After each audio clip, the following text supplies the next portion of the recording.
warraaqsi pan africanism Afrika Afrikaanota fi jedhum qalleellisu lammiilee hidda Afrika qaban garuu immoo iddoo garagaraa jiraatan gidduutti mira obbolummaa fi wal utubuun akka cimu gochuu isaatiin kan beekamudha. Gabrummaa ammayyaa hambisuun itti gaafatamummaa dargaggootaan ammatti bahachuu qaban jechuun Profeesarri lammii Keeniyaan Patrice Lubumbaan Finfinneetti waltajjii tibba kanaan dargaggoota wajjin gaggeessan irratti ergaa dabarsanii jiru.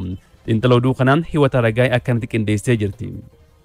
Waa'ee sarbama mirga namummaa gurraachotaa fi dararaa isaanirra gahaa ture yoo kaasnu jaarraa hedduu duubatti deebi'uu nu gaafata. Qabsoo bilisummaa fi haqa Afrikaanotaa fi uummata gurraachaa dabe qajeelchuu qabsaa'uuf akkasumas tokkummaa fi walooma Afrikaa leellisuu fi lafa qabsiisuuf Afrikaa keessa jiraachuun dirqama akka hin taane ka'umsii fi sochiin qabsoo warraaqsa Pan Afrikaanizimii ragaadha. Warraaqsi Pan Afrikaanizimii bifa qindaa'aan hundeeffamuu isaan dura maqaa fi iddoo garaagaraatti qabsoon walqixxummaa gurraachotaa gaggeeffamaa tureera. Barreessitoonni gurraachaa kanneen akka Kugaanoo fi Akoonoo akkasumas Leopold Sedar Sangore olaantummaa warra adii fi hacuuccaa warra gurraacharra gahaa ture qalama isaaniin qabsaa'aa turani. Jechi pan jedhu jecha afaan Giriik irraa dhufe. Hiikni isaas hunda yookaan hundumaa kan jedhudha. Pan Afrikaanizimii jechuun Afrikaa hundumaa akka jechuuti. Warraaqsi kun Afrikaa Afrikaanotaaf yaada jedhu kan leellisu lammiilee hidda Afrikaa qaban garuummoo iddoo garaagaraa jiraatan gidduutti miira obbolummaaf wal utubuu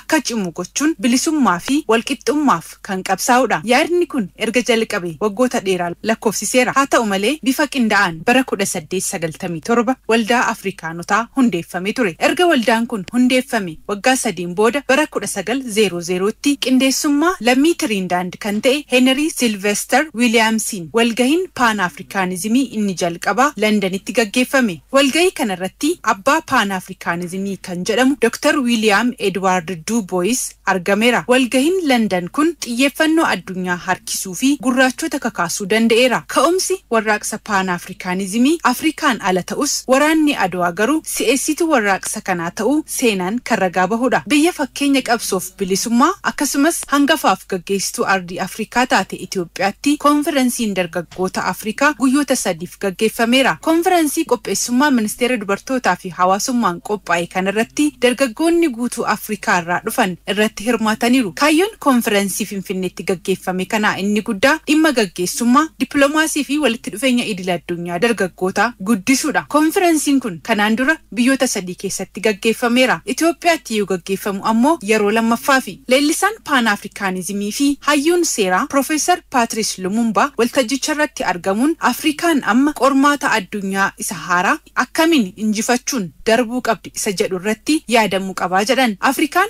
waanjoo garbummaa kan bara kolonii jalaa baatus miira injifannoo fi hiyyummaa irratti qabsaa'u irratti muguun jira jedhu. Uummata Afrikaa keessaa dhibbantaan 60 dargaggoota waan ta'aniif humna oomishaa kana ijaarsa nageenyaaf badhaadhina Afrikaaf itti fayyadamuun murteessaa ta'uu kan dubbatan Profeesar Patrice Lumumba Afrikaa walharkaa fuudhiinsa dhalootaan cimsuu fi dhaabuu qabnaa jedhu. 62 years ago almost 32 heads of states and governments of the then independent African countries gathered here in Addis Ababa, Ethiopia.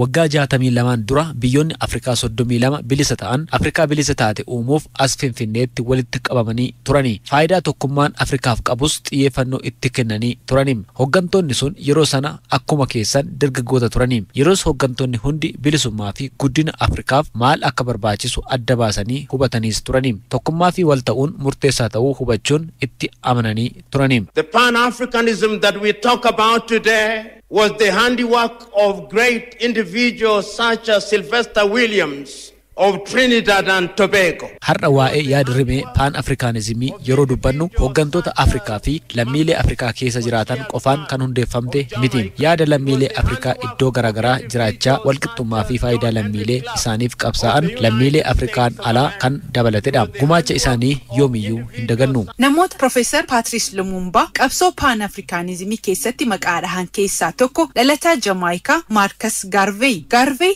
hundeessaa waldaa Universal Negro Improvement Associationiiti. Waltajjiiwwan uummataa adda addaa irratti argamuun yaadota uummata gurraachaa si'eessaniif kakaasan dubbachaa ture. Uummanni ka'umsa seenaaf aadaa isaa darbe hin beekne akka muka hiddaa hin qabneeti jechuun gurraachonni akka of beekanii fi eenyummaa isaaniitti akka boonaniif kakaasaa ture. Marcus Garvey warraaqsa gurraachota humna guddaan nama hoogganaa turee fi namoota hedduu irratti dhiibbaa uumee kan darbedha. Gurraachonni akka leenji'an naamusa akka qabaatan nageenya isaaniif gonkumaa nama biraa irratti akka hin hirkanne lallabaa kan ture. Garvey bilisummaan kan kennamu osoo hin taane kan fudhatamu ta'uu cimsee hubachiisaa ture. Eenyummaa kee isa dhugaa beekuun jireenya keessatti kaayyoo siif kenna. Eessaa akka dhufte beekuun abbootii kee beekuun jireenya hiika qabu siif kenna jechuun yaadaaf qaamaan gara eenyummaa ofiitti deebi'uu kakaasaa ture. Garvey hojiilee kanneen yeroo hojjetu biyyoonni Afrikaa hedduu kolonii jala turani. Itoophiyaan immoo waraana Adwaan injifannoo argattee turte. Injifannoon Adwaa sochiin Pan-Afrikaanizimii qaama ijaarratee lubbuu horatee akka of ibsuu fi si'eessituu guddaa ta'eera. Garvey Itoophiyaan biyya bilisummaa uummata gurraachaaf daandii saaqxe waan taateef akka fakkeenyaatti ilaalla jedhanii turani.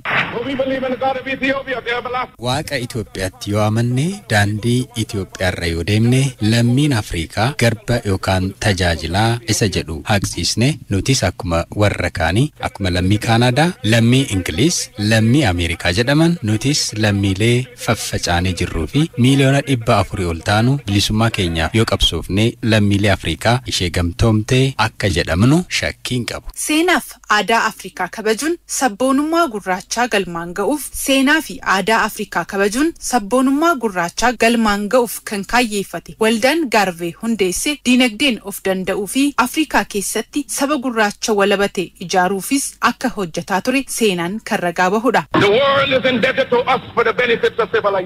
Addunyaan Afrikaanota qaroominaaf nutti fayyadamteetti. Qaroominaa fi ogummaa keenyas nu saamaniiru. Amma asirratti kan of gaafachuu qabnu kun baay'ee waan nama qaanessuudha. Dargaggoonni Afrikaa tokkummaan rakkoo yeroo ammaa ardittii rakkisaa jiruuf furmaata barbaaduu qabu jedhan Professor Patrice Lumumba. If we forget that, we will realize that after the colonial project, there is an ongoing neo-colonial project. Qabsaa'onni sochii Pan-Afrikaanizimii duraan kolonii hambisuuf qabsaa'an koloniin gaafa dadhabu immoo koloniin bara keenya bifa isaa jijjiirratee dhufe. Neo-koloniyaalizimii yookaan gabrummaa ammayyaa hambisuu keessatti isin dargaggoota ammaati kan itti gaafatamummaa guddaa baachuu qabu. Ajandaa 2063 dabalatee galmoota gurguddoo biroo dhugoomsuun kan danda'amu dargaggootaan waan ta'eef dargaggoonni ijaarsa Afrikaa fooyyoftuuf tokkummaaf cichoominaan hojjechuu qabu jedhu Professor Patrice Lumumba. Ijoollee keenya boriif kan dhaalchisnu ifa gochuuf har'a kutannuu fi humna gamtoomin hojjechuutu isinirraa eegamaadha man hayyuun kun. And we here therefore are rededicating ourselves that we will ensure that we play our part in ensuring that the continent of Africa realizes our potential. Yeroo gamtaan Afrikaa hundaa'u Afrikaan akka gamtooftuuf ture. Haa ta'u malee ardichi hanga ammaatti bifa guutuu ta'een gamtaa uumurratti hanqina qaba. Kanaaf wanti har'a wal geenyeef miira Pan-Afrikaanizimii fiduufidha. Hundi keenya asitti kan walitti qabamne irra deebi'uun waadaa galuu fi qabeenya Afrikaan qabdu fayyadamnee gahee keenya nuffii malee bahachuufi. Aadaa Oromoo keessatti ilmoon namaa kun uumama hundaaf bakka kenna. Uumama hunda dhageeffata. Uumama hunda sirnaan ilaalaa nagahaan jiraataa jechuudha. Misooma inni jennu dinagdee inni jennu kun kana keessaa baha. Kana keessaa dhalataa jechuudha. Yoo uumamni hundi nagaa qabaatan kana gochuu beektaa seera raammoo raaratti jedhee raammoo ijaan mul'atuuf ijaan hin mul'anneefis seera tume. Seera mukaa mokkonnoo jedhee seera bosonaa fi bineensa bosona keessa jiraatu kan lafa keessa jiraatu dabalate seera dheedaareeraa jedhee yookiin seera maddaa margaa jedhe seera bishaanii fi waan bishaan keessa jiraatu kana hunda uumamaaf bakka waan kennuuf yoo kun hundi eegame misoomni jiraa jechuudha. Yoo kun hundi eegame dinagdeen jiraa jechuudha. Ilaalchi Oromoon dinagdeef qabu isa kana nama sadarkaadhaan qooduun hin jiru gadaa keessa nama gartuudhaan ka adda qoodu kun gadaa Oromoo keessa hin jiru beektaa. Warra olaanaa warra jiddugaleessa warra gadaanaa gabaabaa dheeraan yookiin warra akkasii gosa gadaantu gosa olaantuu jechuun hin jiru. Namooma irratti ijaarame gadaan kun namaa miti bineensa kaaniifuu jenne miti